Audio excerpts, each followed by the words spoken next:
Good morning friends. आज मैं आप लोगों को इस लेक्चर में फ्रेम सेट टैग के एट्रीब्यूट के बारे में बताऊंगी। आज हम यहाँ पर देखेंगे कि किस तरीके से हम HTML फ्रेम सेट टैग के एट्रीब्यूट्स को यूज़ कर सकते हैं और आप लोगों को एक एग्जांपल के थ्रू ये मैं समझाऊंगी। इसके प्रीवियस भी मैंने HTML फ्रेम सेट में फ्रेम सेट के टैग के एट्रीब्यूट्स के बारे में एक वीडियो लेक्चर बनाया है, जिसमें मैंने आप लोगों को बताया था कि हम किस तरीके से अपने फ्रेम सेट टैग के रोज और कॉलम एट्रीब्यूट का यूज़ करके उन्हें अपने फ्रेम को रोज और कॉलम में डिवाइड कर सकते हैं। आज मैं यहाँ पर उसे एक एग्जाम्पल के थ्रू समझाऊंगी और जो हमारे बचे हुए एट्रीब्यूट्स हैं हम उनके बारे में यहाँ पर डिस्कस करेंगे। तो जैसा कि हम जानते हैं कि जब हम फ्रेम का यूज़ हम इसीलिए करते हैं ताकि एक ही विंडो पर हम डिफरेंट डिफरेंट कंटेंट को शो कर सकें।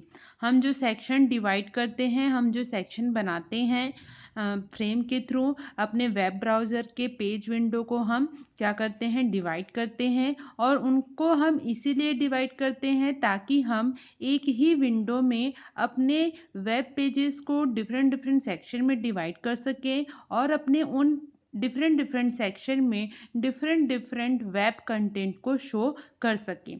तो यहाँ देखते हैं कि हम किस तरीके से फ्रेम सेट टैग के एट्रीब्यूट्स को यूज़ करते हैं। तो जैसे कि मैंने बताया था कि अगर हमारा फ्रेम सेट टैग का हम रोज एट्रीब्यूट यूज़ करते हैं तब हम हॉरिजॉन्टल फ्रेम क्रिएट करते हैं। हॉरिजॉन्टल फ्रेम क्रिएट करते हैं इट मीन्स हमारा ये ब्राउज़र विंडो है। इस ब्राउज़र विंडो को अगर हमको रोज में डिवाइड करना है तो हम इस तरीके से हमारा जो ब्राउज़र विंडो है, जो हमारा डिस्प्लेइंग विंडो है, जो हमारी स्क्रीन है, वो इस दो पार्ट में डिवाइड होगी। अगर आप जैसा कि हम जानते हैं कि हमारा जो ब्राउज़र विंडो होता है वो 50, हमारा जो विंडो की विड्थ होती है, हमारा जो विंडो स्क्रीन होता है वो 100% के 100% विड्थ के साथ हमें डिस्प्ले होता है।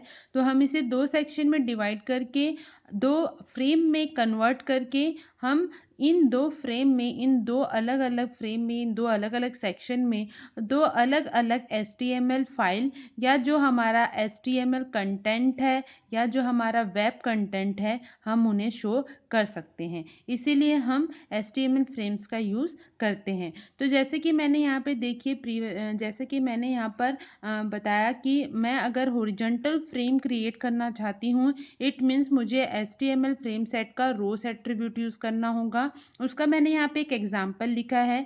और सबसे इम्पॉर्टेंट बात ये है कि जब हम HTML फ्रेम सेट का यूज़ करते हैं तब हम वहाँ पर बॉडी टैग का यूज़ नहीं करेंगे।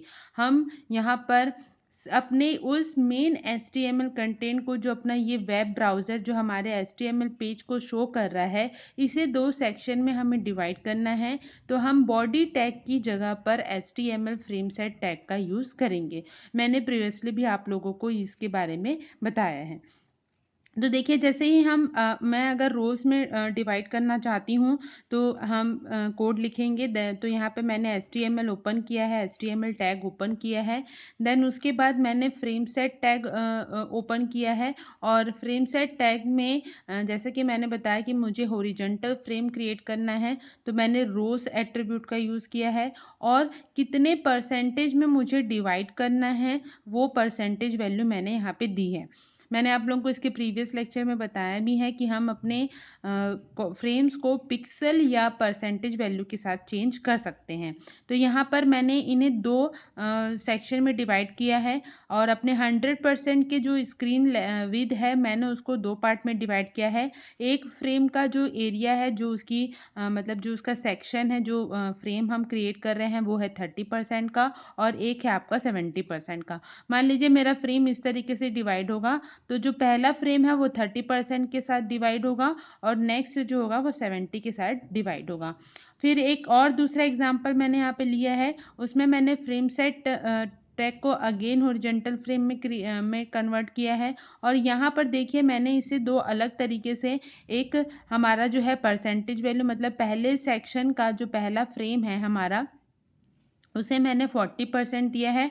और जो बाद का फ्रेम है उसके लिए मैंने वहाँ पर परसेंटेज वैल्यू नहीं रखी है। वहाँ पर हम लोगों ने एस्ट्रिक साइन दिया है, जिसे वाइल्ड कार्ड सिंबल का यूज़ किया है यहाँ पर। मैंने इसके प्रीवियस लेक्चर में बताया भी है कि हम वाइल्ड कार्ड सिंबल का यूज़ क्यों करते हैं।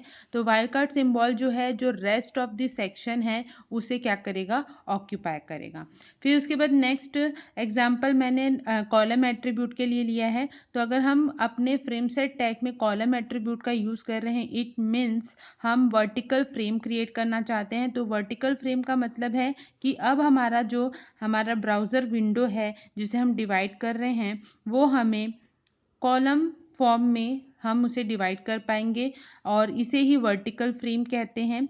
तो यहाँ पे मैंने एक एग्जांपल लिया है, HTML ओपन किया, देन उसके बाद फ्रेम सेट टैग में मैंने कॉल एट्रीब्यूट का यूज़ किया है, जिसमें पहला जो फ्रेम है वो हमारा 10% में डिवाइड हो रहा है, दूसरा जो है वो आपका 40% में डिवाइड होगा, और लास्ट वाला जो रेस्ट ऑफ द सेक्शन जो है हमारा, जो लास्ट जो हमारा फ्रेम है, जो रेस्ट ऑफ द अमाउंट हमारा बचा हुआ है, या जो rest of the percentage value हमारी बची हुई है, उसके साथ वो फ्रेम जो है क्रिएट होगा।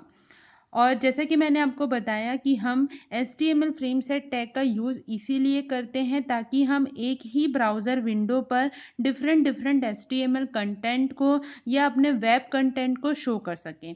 तो मान लीजिए कि मैंने यहाँ पर अपने इस फ्रेम को डिवाइड किया है, और इस फ्रेम को मैंने वर्टिकली डिवाइड किया है। तो मैं इस फ्रेम को इस सेक्शन में, अब हमें जिस कंटेंट को हमें शो करना है उसको भी हमें बताना होगा। तो यहाँ पर देखिए नेक्स्ट कोड मैंने लिखा हुआ है frame SRC। Frame set tag का जो इनर टैग होता है फ्रेम, हम उसे यूज़ करते हैं किसी भी HTML फ्रेम जो हमने क्रिएट किया है उसमें अपने जो फाइल हमको शो करनी है, जिस इस सेक्शन में जो फाइल हमें शो करनी है उसे डिस्प्ले करने के लिए हम फ्रेम टैग का यूज़ करते हैं। और इस फ्रेम टैग का एट्रीब्यूट है SRC, जिसे सोर्स कहते हैं। इसका फुल फॉर्म होता है सोर्स। मतलब ये वो एट्रीब्यूट है जिसका यूज़ करके हम अपने इस सेक्शन में कौन सी फाइल को डिस्प्ले करना चाहते हैं वो हम कोड के थ्रू बताते हैं। तो यहाँ पर अभी मैं आप लोगों को फ्रेम सेट टैग के एट्रीब्यूट के बारे में बता रही हूँ। इसके नेक्स्ट लेक्चर में मैं आप लोगों को फ्रेम एट्रीब्यूट के बारे में भी बताऊँगी। अभी हम फ्रेम सेट टैग एट्रीब्यूट का डिस्कशन कर रहे हैं। तो यहाँ पर क्योंकि मुझे इस सेक्शन में फाइल को शो करना है, तो हम उसे किस तरीके से शो करेंगे तो मैं वो यहाँ पर आपको बता रही हूँ। तब हम फ्रेम सेट टैग का जो इनर टैग है फ्रेम, उसे यूज़ करेंगे, जो कि हमें यहाँ पर डेटा एलिमेंट्स को, जो हमारे डेटा कंटेंट है, जो हमारे वेब पेजेस हैं, उनको हमारे को शो करने में मदद करेगा। तो हम उस फ्रेम टैग का SRC एट्रीब्यूट यूज़ कर रहे हैं। और SRC एट्रीब्यूट जो कि सोर्स एट्रीब्यूट है, जो कि हमें हमारे वेब कंटेंट को असाइन करने में, जो हमारा HTML कंटेंट है, जो हमारा वेब पेज है, उस सेक्शन में असाइन करने में हमारी मदद करता है। तो यहाँ पर एट्रीब्यूट है, तो देखिए यहाँ पे मैंने लिखा हुआ है a.html। तो मेरे फर्स्ट सेक्शन में यहाँ पर हमें शो होगी a.html। नेक्स्ट जो सेक्शन मैंने डिवाइड किया है 40% का, वहाँ पे हमें मिलेगी b.html। और थर्ड सेक्शन जो मैंने डिवाइड किया है वहाँ पर हमें मिलेगा c.html। तो इस तरीके से हम अपने वेब पेजेस में एक ही वेब पेज के थ्रू डिफरेंट डिफरेंट कंटेंट को शो करवाने के लिए हम फ्रेम सेट टैग का यूज़ करते हैं। और ये बहुत ही इम्पॉर्टेंट और बहुत ही अच्छा फीचर है, जिसका यूज़ करके हम एक ही जगह पर डिफरेंट डिफरेंट कंटेंट्स को शो कर पाते हैं इन दी रो फॉर्म, मतलब हॉरिजॉन्टल फ्रेम के रूप में या फिर वर्टिकल फ्रेम के रूप में। इसके अलावा हमारे पास फ्रेम सेट टैग के और भी एट्रीब्यूट हैं, जिसमें से पहला एट्रीब्यूट है हमारा बॉर्डर एट्रीब्यूट। तो जो बॉर्डर एट्रीब्यूट हमें ये सेट करने में हमारी ये मदद करेगा कि हमारा जो बॉर्डर का विड्थ है ना, set a width of frame border. तो बॉर्डर एट्रीब्यूट का यूज़ करके हम अपने फ्रेम के बॉर्डर के विड्थ को सेट कर सकते हैं। इसके लिए हम जब भी अगर मुझे अपने फ्रेम के बॉर्डर की विड्थ सेट करनी है तो इसे हम किस तरीके से यूज़ करेंगे, frame set then border attribute लिखेंगे और इज इक्वल्स टू इसकी जो वैल्यू है वो हम पिक्सल के फॉर्म में देंगे। इस तरीके से हम अपने फ्रेम सेट का जो हम अपने फ्रेम क्रिएट कर रहे हैं, जो फ्रेम हम ये बना रहे हैं, इनकी जो ये बॉर्डर वैल्यू है इसे हम जो इसका विद का साइज़ है, जो इस बॉर्डर का विद साइज़ है, जो इसका बॉर्डर का जो विद है, जो इसकी चौड़ाई है, उसे हम सेट कर पाएंगे इन अ पिक्सल फॉर्म में। हम यहाँ पर पिक्सल फॉर्मेट का यूज़ करेंगे। तो इस तरीके से हम अपने फ्रेम के बॉर्डर को सेट कर सकते हैं। नेक्स्ट है फ्रेम बॉर्डर। तो यहाँ पर फ्रेम बॉर्डर जो है, यहाँ पर फ्रेम बॉर्डर हमें ये बताता है कि हमें अपने HTML फ्रेम में जो हम फ्रेम क्रिएट कर रहे हैं, जैसे कि मान लीजिए ये मेरा HTML फ्रेम मैंने क्रिएट किया है, तो इसमें हमें अपने इस बॉर्डर के फ्रेम को शो करना है कि नहीं करना है। पहला वाला जो है ये बॉर्डर एट्रीब्यूट जो है ये उसकी चौड़ाई को सेट करता है, उसकी विड्थ को सेट करता है कि इसका विड्थ जो है वो कितने साइज का होगा, सेट साइज ऑफ विड्थ। तो उसके लिए हम बॉर्डर एट्रीब्यूट का यूज़ करते हैं। और फ्रेम बॉर्डर हमें ये बताता है कि हमें अपने इस सेक्शन में जब हम अपना फ्रेम क्रिएट कर रहे हैं तो हमें फ्रेम का बॉर्डर रखना है कि नहीं रखना है। तो अगर हम फ्रेम बॉर्डर एट्रीब्यूट का यूज़ कर रहे हैं तो इसे हम किस तरीके से लिखेंगे, जब हम फ्रेम सेट टैग का यूज़ कर रहे हैं तो फ्रेम सेट टैग का ओपनिंग टैग, देन उसके बाद frame border is equals to 1। अगर हम 1 रख रहे हैं तो इसका ये मतलब है कि हम फ्रेम सेट बॉर्डर रखना चाहते हैं, फ्रेम सेट बॉर्डर को हम यूज़ करना चाहते हैं। अगर हमें अपने फ्रेम में बॉर्डर अप्लाई करना है तब हम यहाँ पर 1 का यूज़ करेंगे। इसका मतलब है कि हम फ्रेम सेट बॉर्डर यूज़ करना चाहते हैं। और अगर हम फ्रेम सेट बॉर्डर यूज़ नहीं करना चाहते हैं तब हम यहाँ पर यूज़ करेंगे 0। इट मीन्स ट्रू वैल्यू, मान लीजिए हमें फ्रेम सेट बॉर्डर रखना है तो हमारी जो ट्रू वैल्यू है वो 1 से डिनोट होगी, और अगर हमें नहीं रखना है तब हमारी जो फॉल्स वैल्यू है वो 0 से डिनोट होगी। तो 1 indicate that we have to use frame border, और 0 is indicate that we no specify any frame border. 1 हमें बताएगा कि हम फ्रेम बॉर्डर यूज़ करना चाह रहे हैं और 0 हमें बताएगा कि हम फ्रेम बॉर्डर यूज़ नहीं करना चाह रहे हैं। तो ये आपके बॉर्डर टैग के का जो ये वाला एट्रीब्यूट है, फ्रेम बॉर्डर एट्रीब्यूट जो है, इसे यूज़ करना है ये यूज़र पर डिपेंड करता है। और हमें अपने फ्रेम सेट टैग के कौन कौन से एट्रीब्यूट्स यूज़ करना है ये भी यूज़र पर डिपेंड करता है। और नेक्स्ट है हमारा फ्रेम सेट टैग का जो नेक्स्ट एट्रीब्यूट है वो है फ्रेम स्पेसिंग।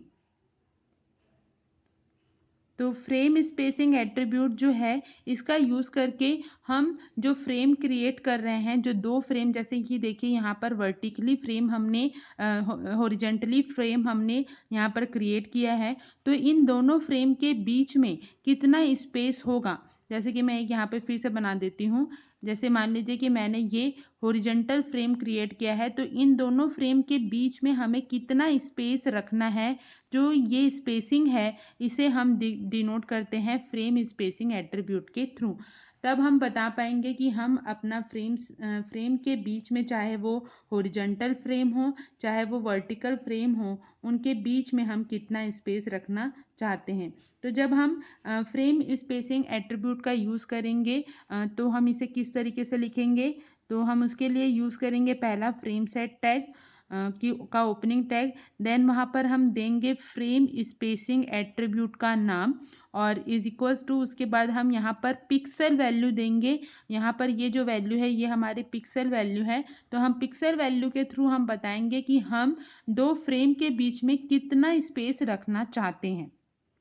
ये भी आप पर डिपेंड करता है कि आप कितना पिक्सल वैल्यू देना चाहते हैं। मान लीजिए हमें जैसे वैल्यू अगर हमें बढ़ानी है तो हम यहाँ पर ज़्यादा पिक्सल वैल्यू भी यूज़ कर सकते हैं। तो हम यहाँ पर फ्रेम स्पेसिंग एट्रीब्यूट का यूज़ इसलिए कर रहे हैं ताकि हम दो फ्रेम के बीच में, चाहे वो वर्टिकल फ्रेम हो या हॉरिजॉन्टल फ्रेम हो, जैसे मान लीजिए कि हम अब वर्टिकल फ्रेम बना रहे हैं, इट मीन्स कॉलम में डिवाइड कर रहे हैं, तो ये दो फ्रेम के बीच में आपको अगर स्पेस देना है, यहाँ पर आपको स्पेस देना है, मतलब हमें इंडिविजुअली शो करना है कि हमारा फ्रेम सेक्शन पहला कौन सा है और दूसरा कौन सा है, तब हम फ्रेम स्पेसिंग एट्रीब्यूट का यूज़ करते हैं। तो इसके इन एट्रीब्यूट्स का यूज़ हम फ्रेम सेट टैग के साथ करते हैं, और फ्रेम सेट टैग एट्रीब्यूट का यूज़ करके जब हम फ्रेम को डिवाइड कर रहे हैं, हम फ्रेम को बना रहे हैं, तब हम उसे अपने अकॉर्डिंगली इस एट्रीब्यूट का यूज़ करके